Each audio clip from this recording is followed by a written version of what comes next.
One of the most important pieces in my kit is a good POV camera. And up until recently, I'd been using the DJI Action 5 Pro for this, but I found it to be a bit too heavy, a bit too awkward. DJI's recently released the DJI Nano, which gives comparable specs at just a fraction of the size. And in today's video, I'll be comparing these side by side, starting off with this sunrise over the rice paddies in front of my villa. So in today's video, all the settings will be identical on these two cameras. First thing we're going to be doing is the hyperlapse on these two things. It's one of my favorite ways to grab perspective while I'm walking. Now I've got three different mounts. There is this magnetic mount, this shoulder bag mount, and this hat mount. So let's check out if the miniature Nano here can keep up with its bigger brother, the Action 5 Pro.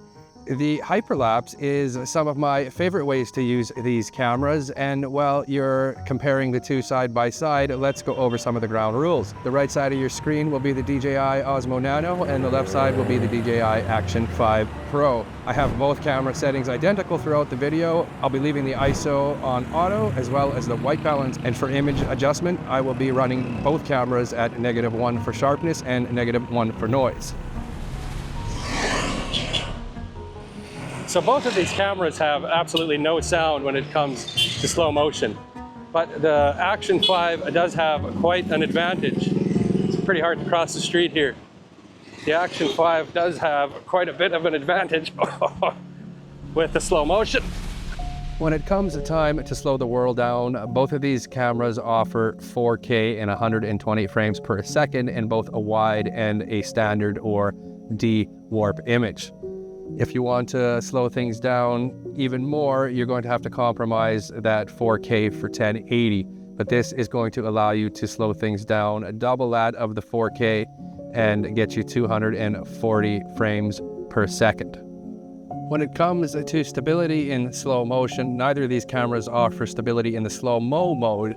However, the Action 5, you can record in the regular video mode at 120 frames per second and slow that down, which I also found you can pull the audio file and slow that down in post. This shooting mode allows you access to the full 4x3 sensor, which gives you the ability to crop for a 16:9 in post or a 9:16 for all you TikTokers. The Action 5 also has the ability to slow things down to 900 frames per second at a 1080p quality. This is done in camera or via the app after you already shoot the slow motion video. So when it comes down to slow motion, I got to take my hat off to the Action 5 Pro. Now, this is because in the regular video mode, you can turn it up to 120 frames per second, which gives you the slow motion, it gives you the 4:3 aspect ratio, and it gives you the image stability. Neither of those you can get out of this little Nano. But I did figure out that if you turn on the backup audio inside the Nano, that you can indeed pull some audio off a slow motion file. It just records out of the dock.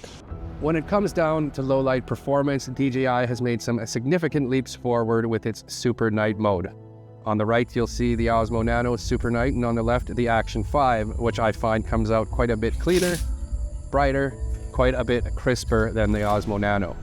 Both cameras are limited to a 16:9 or a 9:16 aspect ratio, while the Osmo Nano is limited to 30 frames per second. The Action 5 can capture 60, allowing you to slow things down, which came in handy for this little guy.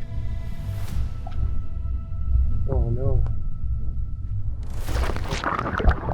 And while you enjoy this cinematic little frog dance here, I wanted to touch on battery life and charging time.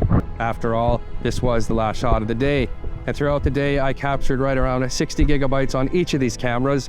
This left the Nano with 12% battery, while the Action 5 had around 40% left.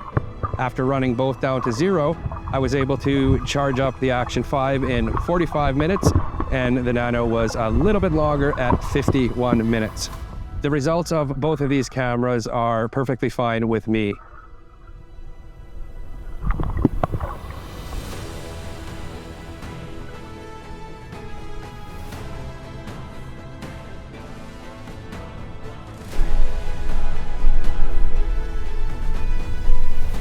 There we go, little guy.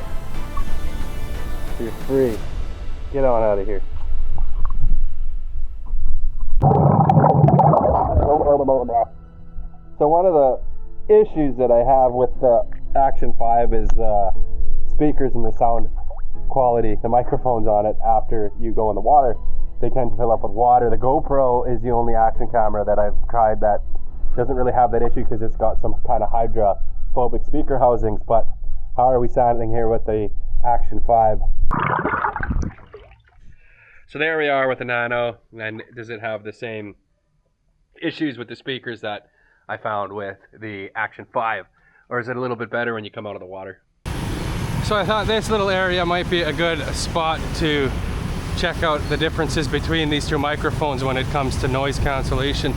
Both of these cameras have 3 levels of noise reduction: off, standard, and high. And this is the kind of differences that we get between the two of them and the surrounding traffic. Now for the second wave of traffic, I've got the noise cancellation is bumped up to standard on both cameras.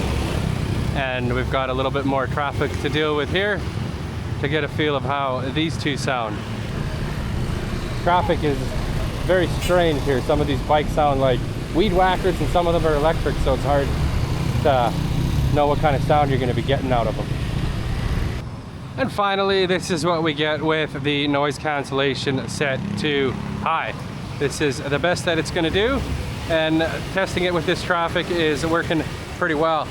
My favorite setting, and the one that I usually leave it to, is standard. I find that it's got no issues there. I kind of like how GoPro's got theirs set up. They've got an automatic setting, so it'll cut in when it needs it and out when it doesn't need it. So both of these cameras will hook up to the DJI Mic system. There is just some inconveniences when you're using the Nano.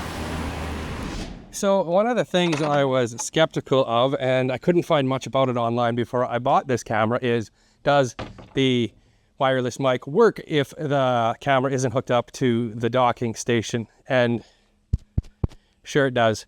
It's turned off right now. I don't have it on, and you can tell that it does hook up. You can get confirmation with this little blue light here. It will stop flashing blue and turn solid blue as soon as it's linked to the little camera. So it works quite well, and it's awesome that it does work. Even though the sound quality out of the camera is quite good, it is nice to have this as well. Before I give my final thoughts, I wanted to go over a couple of cons. This is one of them, using the Bluetooth audio. If the camera is not connected to the dock, you get this: Osmo Audio connected, no video output, attached multifunctional vision dock to camera to view. So you can't see the screen if you got the camera hooked up. I think DJI was going to address this in an upcoming firmware update, or so I've heard. So that is one of the issues I've got with this guy. Another one, and you might be able to see that here, is fingerprints. You have to be very careful not to get fingerprints on this camera. It is not forgiving. It is by far the worst out of all of the action cameras I have for trouble with fingerprints. In fact, I did a whole video shoot. What is that, a snake? What the heck is that? It is a snake. Holy. That's the first snake I've seen here. In fact, I did a whole video shoot where I had to redo it because... and one more behind. Hello. Of the fingerprints. I went out for about 6 hours, and when I went to edit, I found a whole bunch of fingerprints. Another issue I've had with this thing is the Bluetooth audio. When you run the mic, I found that in a couple of my clips, I had to go ahead and resync the audio because it was off by about 13 milliseconds or so, which isn't the best. So my Action 5 video is today. I'll wrap it up, and it's the release date, and it's perfect timing. Just a little bit late because the Action 6 came out. Today is November 18th. It's actually the 19th here in Indonesia, and I'm headed to town later today to see if I can't find the Action 6 and get some good quality time in with that sucker. So I was skeptical when buying the Nano, hearing that it might be something that would replace my Action 5. And after spending so much quality time with the two cameras here in Bali, I've come to the conclusion that it absolutely cannot replace it. It's the low light shooting that's not quite up to par, but more for me is the 4:3 aspect ratio and the stability with the 120 frames per second slow motion. It does, however, have an important part in my kit, and it's something I carry with me everywhere now.